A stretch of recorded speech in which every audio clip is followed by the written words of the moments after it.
Welcome to my review of Into the Water by Paula Hawkins. This is Hawkins' second novel following the massive seller Girl on the Train.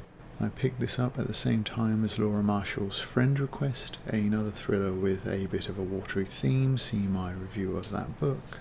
Into the Water takes place in a small fictional UK town called Beckford and follows the aftermath of the mysterious death of Nell Abbott, the latest in a handful of women to find an unfortunate end in the ominously named drowning pool going back several centuries. Abbott was involved in writing a book, a kind of gossipy take on those deaths. As such, he had angered much of the local population, and there are no shortage of suspects. The back page of this book makes this seem like the focus of the story will be Jules, Nell's estranged sister, and Nell's daughter Lena. However, this is very much an ensemble piece, the narrative told from the point of view of a dozen or so different characters.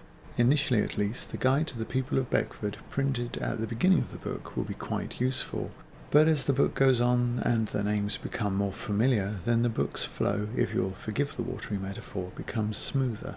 I won't say much more about the plot, as this is ultimately a whodunit and it's difficult not to give too much away. The massive characters, the different perspectives that allows, enables Hawkins to spin this tale a little like a web. Every member of this disparate group seems to have a theory over the nature of the mystery, which helps Hawkins throw in red herrings, subplots, and small ties to grander, more mythical things like witchcraft. Hawkins's police investigation is a significant part of the story. To a layman at least, it feels a little bit like it's not completely convincing. Detective Sergeant Morgan questions her supervisor about a previous murder without realizing she's thoughtlessly questioned the dead woman's son, asking, "How was I supposed to know?" Well, she had just finished reading the file and noticed that both her supervisor and the dead woman's son have the same first name. She also knows both their surnames.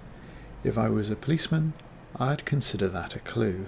Morgan is described by some of the characters as a poor police officer. She acknowledges that her own past is not perfect, so this could simply be an oversight on her part or an example that she's not very good at her job. But on page 177, her superior also tells the mother of one of the dead women more information about the current investigation than seems likely.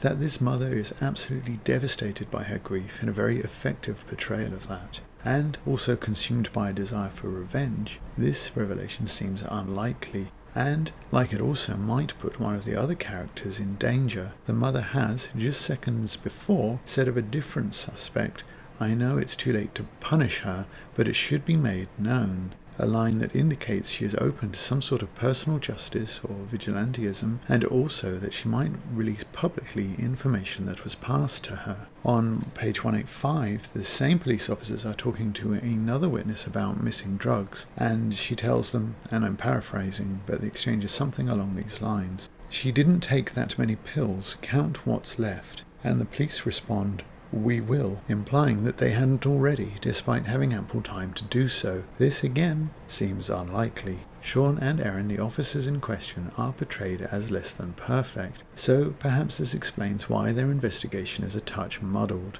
It is, however, also possible that Hawkins is using this as an excuse that her police investigation needs to be a mess so that certain characters can move particular aspects of the story along.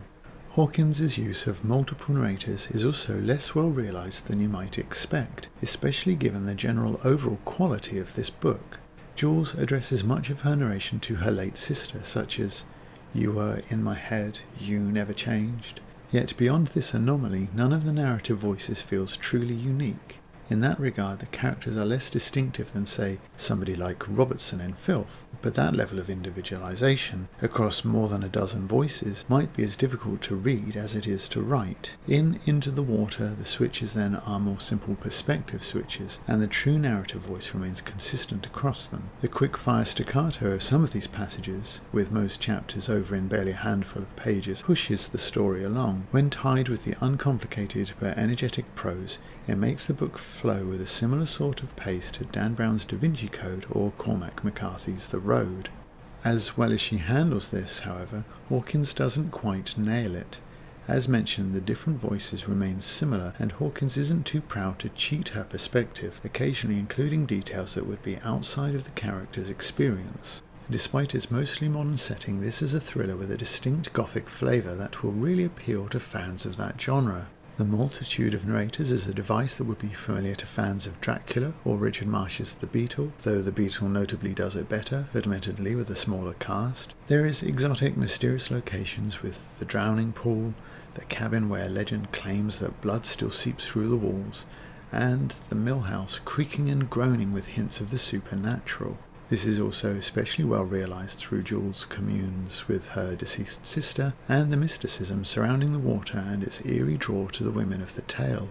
In conclusion, this is a well-paced thriller, set in a convincing world tinged with gothic motifs. The characters are generally well crafted, especially the poignant portrayal of Louise Whitaker, a woman torn apart by the death of her daughter. The whodunit nature of the story is helped by the multiple narrators all having their own opinions and theories on who is to blame. This is in part why Hawkins is able to develop her mystery far more effectively than Laura Marshall was in Friend Request, for example. This is a much superior effort. I cannot compare it to Girl on the Train, having not read that book, but I can recommend this to fans of the thriller or gothic genres. If you like both, why wouldn't you? You're probably in for a good time.